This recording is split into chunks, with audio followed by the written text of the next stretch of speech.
Nah ini teman-teman kita pengen bahas satu peristiwa juga bro. Kemarin ada pemain Apa itu? basket Kevin Durant, dia 2016 beli Bitcoin katanya, hilang bro. Katanya passwordnya hilang, akunnya dia nggak bisa akses lah intinya.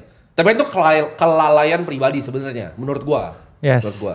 Asetnya katanya naik 11.000% dan tadi dari pagi Brian Armstrong, CEO-nya Coinbase sudah bilang masalahnya udah di-resolve. Nah ini sebenarnya satu poin ya teman-teman ya. Kan Ya. banyak yang menghina di kripto yang penting dex-dexan kan. Jangan pakai checks gitu kan. Ya, Cuman ada bagusnya kita pakai centralized exchange. Kenapa? Karena ada yang tanggung jawab di sana. benar. Jadi kalau misalnya kalian nih amit-amit kalian meninggal gitu. Ya. Kalau kalian pakai checks, itu emak lu bisa ambil gitu loh. Sekalian promosi vlog ini ya. Sekalian promosi vlog gitu kan. Kalau misalnya lu ibaratnya nggak ada gitu kan, ada yang bisa buka gitu akses. Jadi fungsinya itu sebenarnya untuk checks ya. Karena Kevin Durant pun dia yang salah kan passwordnya hilang. Tapi akunnya bisa di recover. Nah tanggapan lu gimana? Kan ada orang yang sangat anti checks nih. Benar. Pokoknya DEX lah si paling desentralisasi, si paling kripto gitu kan. Kenapa kita bahkan even kita itu Iya. masih di checks. Karena Punya checks ya, punya gini, checks dan kita ya, trade juga di checks. penting untuk kita melakukan yang namanya diversifikasi risiko. Ya, ini hal yang berbeda pula ini. Ya. Orang selalu ngomongin tentang diversifikasi portofolio, tapi sedikit dari mereka itu yang melakukan diversifikasi risiko. Ya. Checks, DEX itu sama-sama punya risikonya ya. Tapi gimana caranya kita untuk meminimalisir risiko, yaitu kita mungkin bisa tetap satu melakukan self custody. Self custody pun kamu juga harus bagi ke beberapa wallet juga ya. Kamu self custody, kamu bagi ke beberapa ya cold wallet, terus habis itu kamu juga punya checks, kamu juga punya DEX ya. Ini kalau kamu ngomongin aset kripto. Kenapa? Karena misalkan ya checksnya itu tutup, ya kamu masih punya akses ke DEX-nya. Begitupun juga sebaliknya, kalau kamu amit-amit ya kehilangan aset yang di cold wallet, kamu masih aset yang lain itu juga ada. Bahkan checksnya pun juga bisa kamu pecah-pecah juga loh ya. DEX-nya juga bisa dipecah-pecah ya. Bahkan saya stablecoin pun juga ada beberapa. Ya itu tujuannya apa ya? Kalau misalkan ya ada hal paling buruk yang terjadi, itu bisa terminimalisir ya kerugian yang kita dapatkan. Karena ini pun sebenarnya protokol yang dilakukan oleh banyak fund-fund besar ya. Jadi mereka fokusnya tuh concernnya tuh bukan hanya kehilangan duit di market ya. Bagi mereka nggak peduli market naik turun. Cuman mereka barangnya ini ada di mana. Karena faktor yang menyimpan barang itu dengan skala yang sangat gede itu benar-benar memerlukan pemikiran yang jauh lebih berat ya daripada mikir ini arah marketnya kemana. Ya. Ya, let's say lah kita punya Bitcoin 10.000 itu udah nggak peduli Bitcoinnya naik atau turun kan. Betul. 10.000-nya biar nggak hilang bagaimana ya. Betul. Pasti kita taruh, kita juga self custody, kita taruh di checks, kita juga pakai multisig ya, kita juga pakai ke custodian ya, karena size matters ya. Ya. Nah kita kan bahas bro, ini ada Ya. yang request dari tadi ini, ada yang request. Ya. Namanya Ramzi Naufal, gue sebut. Jadi kalau ada request, gue sebut bro namanya. Yes. Ramzi Naufal. Ini kan ada props yang baru bro, Yes. Aster ya. Ya. Ini CZ kan punya, kayaknya dia nggak suka sama pesaing ya dari Benar. FTX di luar gitu kan. Ya. Terus apa namanya, ini kan ada yang pesaing yang baru nih, Ya. yang paling prominent lah. Dia akhirnya backing Aster bro. Ini Ya. tanggapan lo gimana? Dan kita coba bahas proyeknya. Oke ya. Jadi sesuai request ya, ini juga Ramzi salah satu Naufal yang request. ya yang kita bahas juga ya ke teman-teman di dalam Akademi Kripto kemarin. Dan sebenarnya apa tesisnya? CZ kan udah pernah kena masalah Ya. dan beliau ini stay away dari kripto sekitar 4 bulan menjalani hukuman. Waktu itu ke sideline.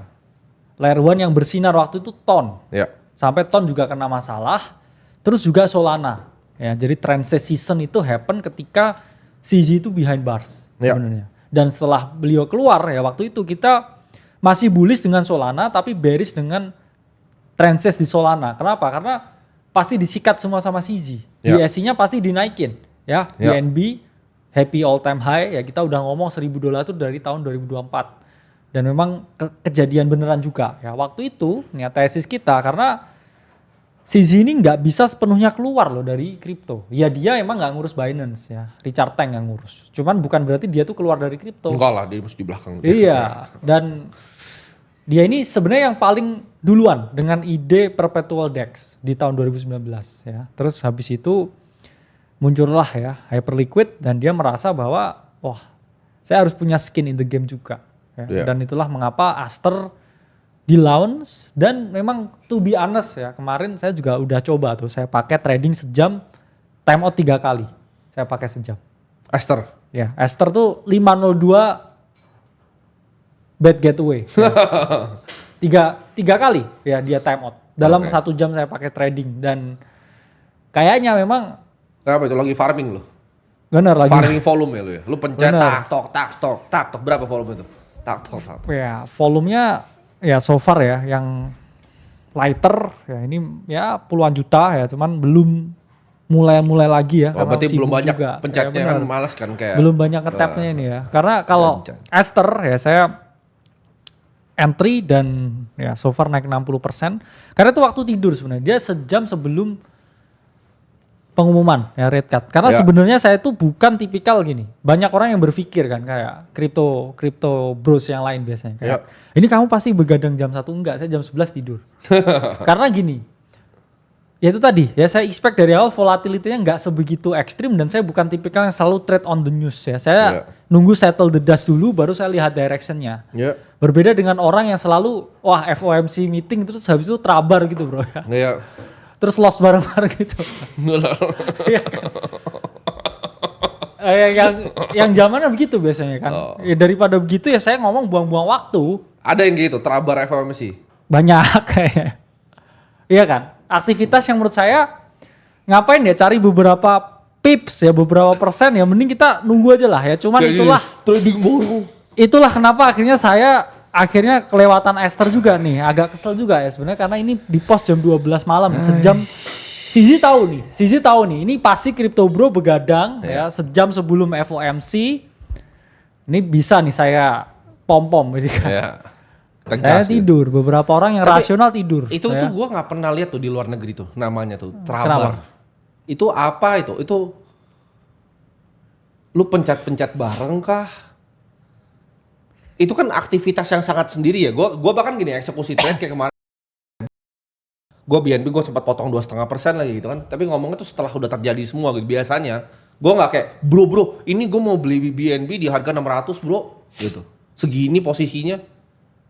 Gue aja sama dia yang partneran tuh nggak begitu teman-teman, nggak sampai kayak nggak di sebelahan gitu loh. Nih di Dex, gue di Dex gitu kan. Yuk kita pencetnya bareng gitu. Iya. Nggak pernah kayak gitu. Ayo bro, buka posisi bro gitu. Iya kan.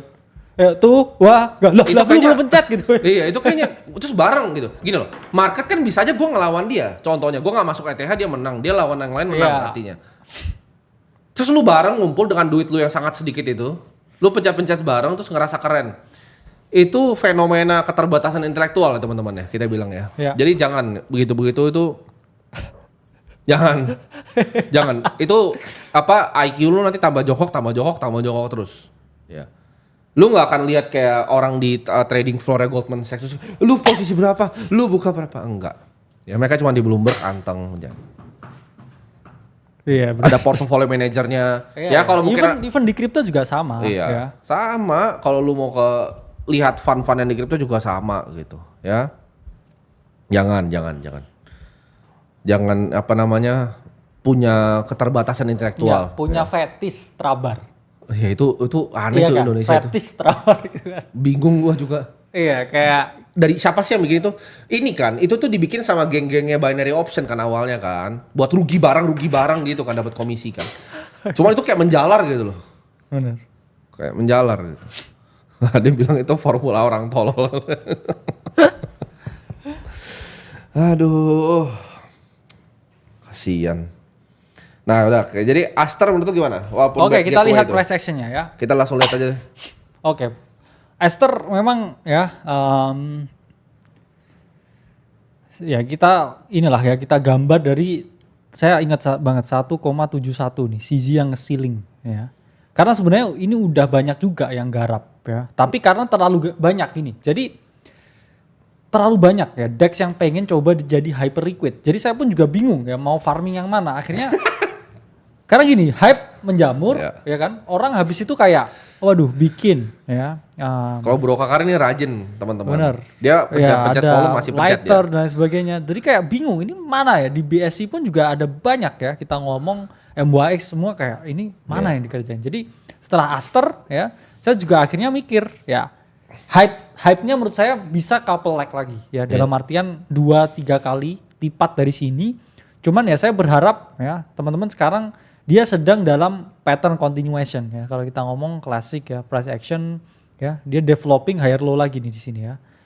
Ya, di sini higher low ya, dan ya ideal skenario begini, dia naik lagi. Cuman karena saya sebenarnya suka diskon, ya saya berharapnya dia nggak bonjol. Meskipun ya secara risk to reward ada chance ya. Sekarang Aster a good buy short term di 0,6 ya, dengan potensi target lagi ke 0,8 ya. Kita ngomong kalau trading ya masih bentuk higher low dia. Ya masih membentuk higher low ya. Dengan invalidasi ya di bawah 0,55, a very good chance to buy. Cuman ya karena saya suka diskon ya, saya pengennya nge-swap dulu ya 0,4, 0,3 ya baru a golden buy ya. Karena sebenarnya price action-nya hyper liquid. Ini sebenarnya hari ini kita bisa melihat nih apakah dia bisa mempertahankan 0,6 atau tidak. Karena hyper liquid ini seperti ini ya. Hari ke hari itu waktu dia listing dia price action-nya organik. Betul. Jadi dari low, higher low, higher low, higher low terus sampai ke $30. Betul. Ya. Itu yang dilakukan atau hyper liquid post TGE. Jadi hari ini kita tahu Aster ini just another hype atau dia memiliki secara fundamental dibutuhkan ya, atau orang-orang nge-value dia atau enggak. Karena website wise ya masih oke hyper liquid ya, dan dia menang memang ya orang ngomong secara interface katanya lebih oke. Menurut saya juga sama aja ya. Dalam artian enggak se-easy ya orang pakai checks. Dan hari ini kita tahu nih apakah dia bisa mempertahankan 0,6 atau tidak. Kalau 0,6 tidak bisa dipertahankan, saya rasa 0,4 ya area di mana kita bisa place another bid ya, dan hopefully ya 0,3 untuk akumulasi kalau kita bullish on the long term ya. Cuman harusnya di sini dia potensi mengalami bounce.